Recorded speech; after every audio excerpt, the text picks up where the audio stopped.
Alright, then don't get run over by a car.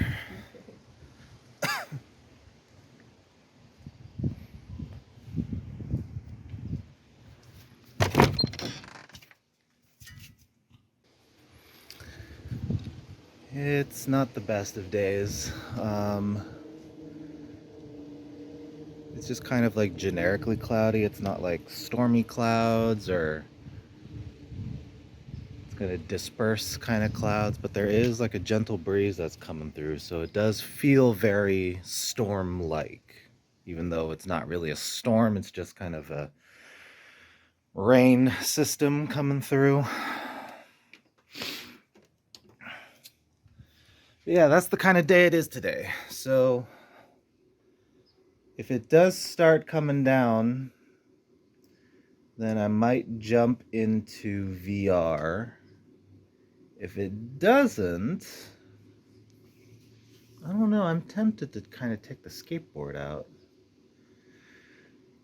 But there's a risk with that, because if I do take the skateboard out, because of the modifications that I made in order to revive the battery, it's not exactly waterproof anymore, or water resistant anymore. So if I do take it out and it decides to rain, then I run a high risk of damaging the battery irreversibly. So maybe it's just safer if I don't.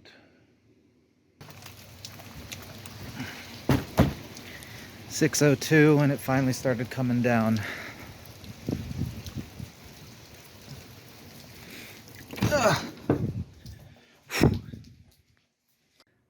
All right, and so to sort of wrap up the day, a little bit of, I don't know how to describe this, administrative work. So we're basically transferring files. So today is the day that I have learned how to successfully defrag my hard drives correctly.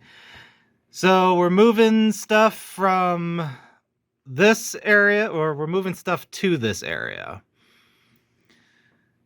And yeah, so we've got about 3 hours and 30 minutes to go. And that's before we start the defragmentation process. But that shouldn't take that long, because according to the program that it runs out of all the chaos that has happened in 2 of my hard drives, only 1% is fragmented. So shouldn't take as long as transferring everything else, but once things are transferred, that percentage might go up. So we'll see. But yeah, so that's today. Also, while I wait, balloons. Because I'm not just gonna sit here and avoid. Otherwise, the thoughts are gonna start happening in my head and I'm gonna start spiraling somewhere. All right, that's it. I wonder if I can even edit a video while that's transferring.